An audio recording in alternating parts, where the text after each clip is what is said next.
শুভ সন্ধ্যা ছাত্রছাত্রী। আমি তোমাদের সাথে বিজু স্যার। আজকে আমরা তোমাদের ক্লাস 8-এর ইংরেজি বিষয়টা নিয়ে আলোচনা করব। তো এখানটায় প্রথমে দেখো তোমাদের কন্টেন্টস বা সিলেবাসটা কী রয়েছে। প্রথমে রয়েছে রিভিশন লেসন, তারপরে রয়েছে lesson number 1 the wind cap, Jane ওলেনের লেখা।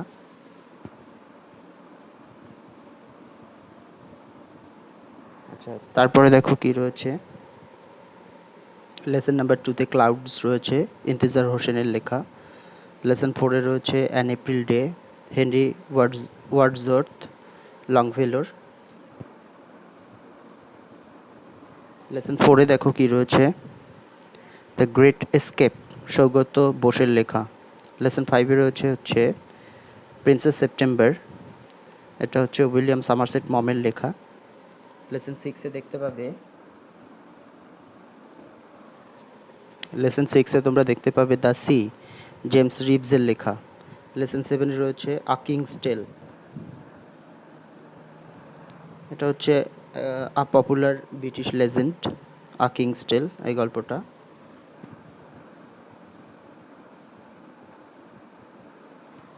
আচ্ছা, লেসন 8-এ আমরা তারপরে দেখতে পাবো দ্য হ্যাপি প্রিন্স, অস্কার ওয়াইল্ডের লেখা।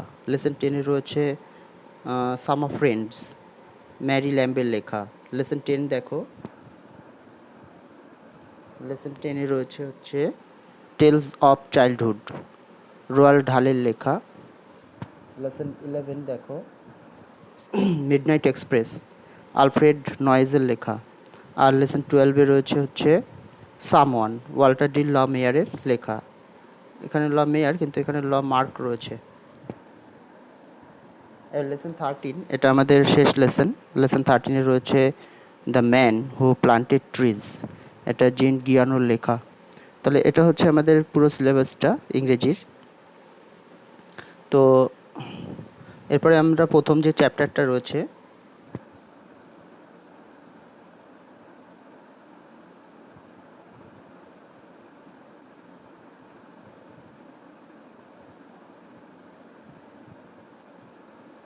সেই প্রথম চ্যাপ্টারটা আমরা একটু পড়ে নেব।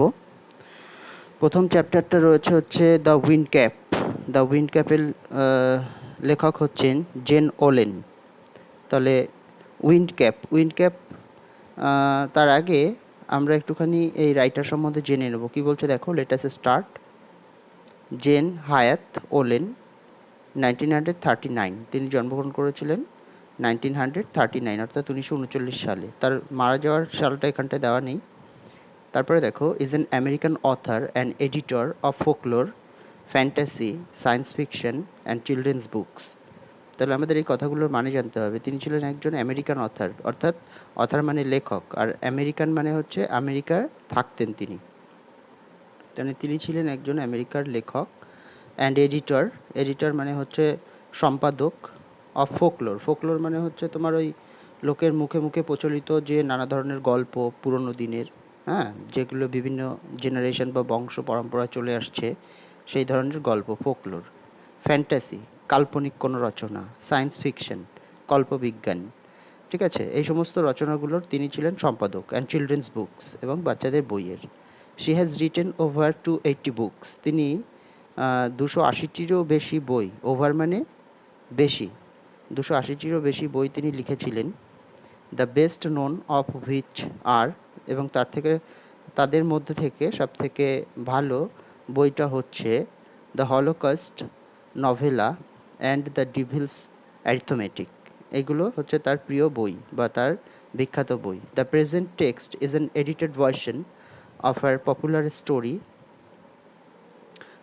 Short story of the same name.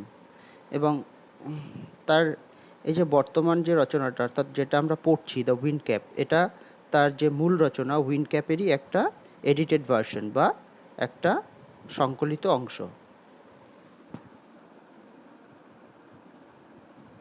এরপরে দেখো, লেট আস শেয়ার, এখানে কি রয়েছে, do you think living on a ship on the sea is more enjoyable than living on land? তোমরা কি ভাবো যে লিভিং অন আ শিপ অর্থাৎ জাহাজে থাকা, অন দ্য সি, সমুদ্রে জাহাজে থাকা, ইজ মোর এনজয়েবল, মানে সেটা সবথেকে উপভোগ্য, দেন লিভিং অন ল্যান্ড, মানে ভূমিতে বা মাটিতে থাকার থেকে।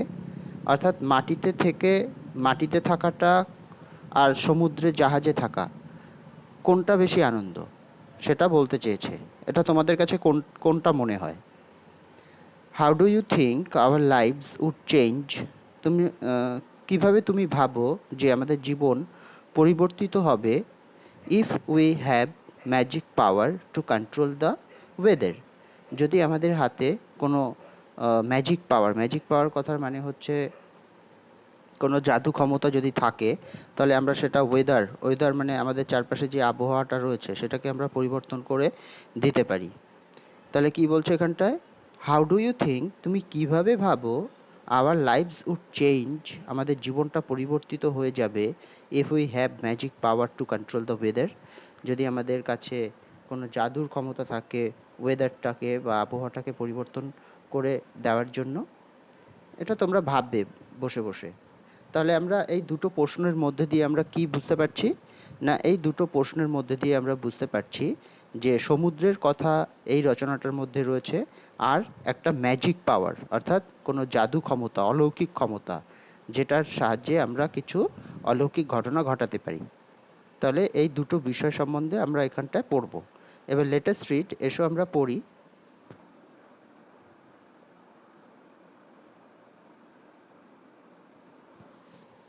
হ্যাঁ, এসো আমরা পড়ি। এখানটা কি বলেছে দেখো।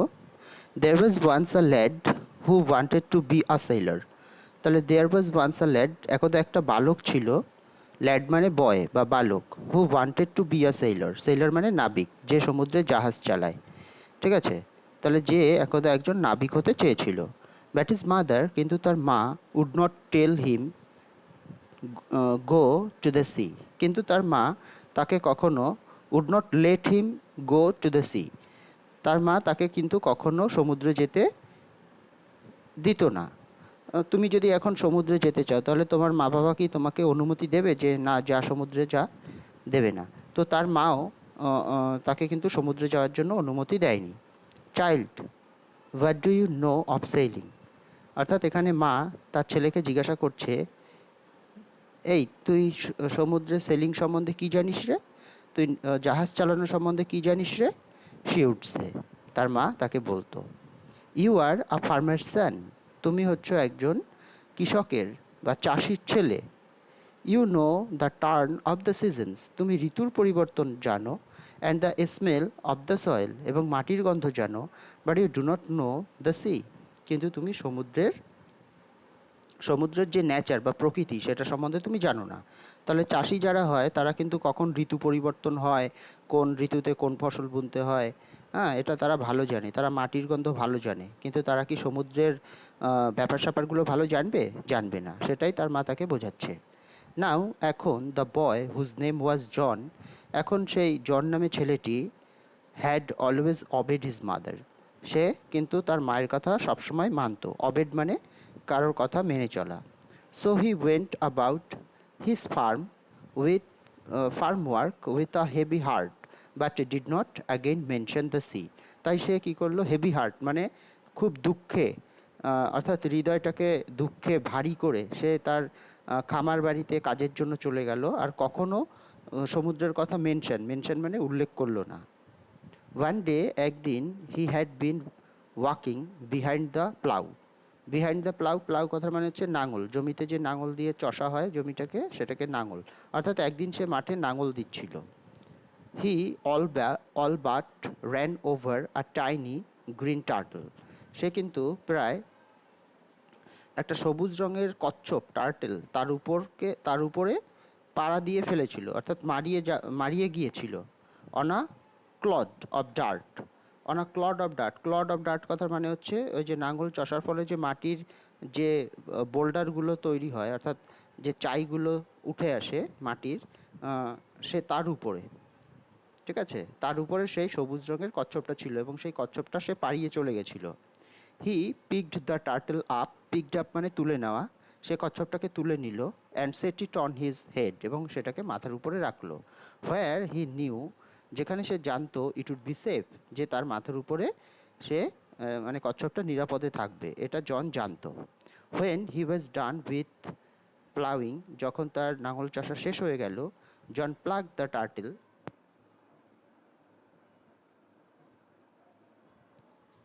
জন plucked the turtle from his head, John কী করলো, তার মাথা থেকে সেই টার্টেল বা কচ্ছপটা নামিয়ে নিল। টু হিজ আটার সারপ্রাইজ, মানে তাকে চরম অবাক করে দিয়ে, হি ফাউন্ড দ্যাট, সে দেখতে পেল যে এটা turned into a green, tiny green fairy. এই কচ্ছপটা, যেটা সবুজ রঙের কচ্ছপ ছিল, সেটা একটা ছোট সবুজ রঙের পরীতে পরিণত হলো। তাহলে এখানেই কিন্তু ম্যাজিক্যাল পাওয়ার, কচ্ছপটা জাদু বলে কি হয়ে গেছিল, পরী হয়ে গেছিল, যেটা আমরা প্রথমে বলেছিলাম। হ্যাঁ, তাহলে fairy man that stood upon his palm and bowed, palm, palm মানে হাতের তালু, স্টুড মানে স্ট্যান্ডের পাস্ট টেন্স, যেটা তার হাতের তালুর উপরে দাঁড়িয়েছিল, এবং বোর্ড, বোর্ড মানে মাথা নিচু করে তাকে অভ্যর্থনা জানাচ্ছিল। I thank you for your kindness, আমি তোমার দয়ালুতার জন্য তোমাকে ধন্যবাদ জানাচ্ছি। Tell me your heart's desire and I will grant it to you for saving my life, said the fairy. এবার এই কচ্ছপটা কি বলছে, কচ্ছপটার জীবনটা তো বাঁচিয়েছে জন, সেই নাঙলের ফলায় উঠে আসার পর থেকে তাকে মাথার উপরে রেখে তার জীবনটা বাঁচিয়েছে। এরপরে সেই কচ্ছপটা একটা সবুজ ছোট রঙের ছোট পরীতে পরিণত হয়েছে, এবং জনকে অভ্যর্থনা জানাচ্ছে মাথা নিচু করে, এবং তাকে বলছে, আমি তোমাকে তোমার দয়ালুতার জন্য তোমাকে ধন্যবাদ জানাই হৃদয় থেকে, এবং তুমি তোমার হৃদয়ের কি ইচ্ছা আছে সেই ইচ্ছাটা তুমি আমাকে বলো, আমি তোমার সেই ইচ্ছাটা পূরণ করব। এটা কে বলল, সেই পরীটা বলল, কাকে, জনকে বলল। জন বোট ব্যাক, জনও মাথা নিচু করলো, বাট সেড নাথিং, কিন্তু কিছুই বলতে পারলো না। অলদো, যদিও his heart yearned to go out to the sea, he did not express his wish, যদিও জনের হৃদয়টা সমুদ্রে যাওয়ার জন্য ব্যাকুল হয়ে পড়ল, তবুও কিন্তু সে তার মনের ইচ্ছাটা প্রকাশ করতে পারলো না। ইয়ার্নড মানে হচ্ছে খুব বেশি পরিমাণে প্রত্যাশা করা, ঠিক আছে। The green fairy man could read a heart easily, so he said, I see you wish to go sailing, John's face answered for হিম।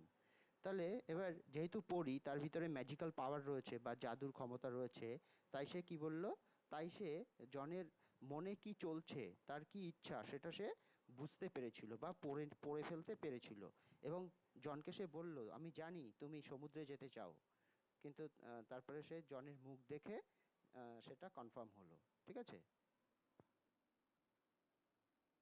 এরপরে দেখো নিচে ওয়ার্ড নেস্ট রয়েছে, এই ওয়ার্ড নেস্ট থেকে তোমরা যে ওয়ার্ডগুলো আছে, মেনশন, মেনশন মানে উল্লেখ করা, right or speak about without giving much information, ঠিক আছে, উইদাউট গিভিং মাচ ইনফরমেশন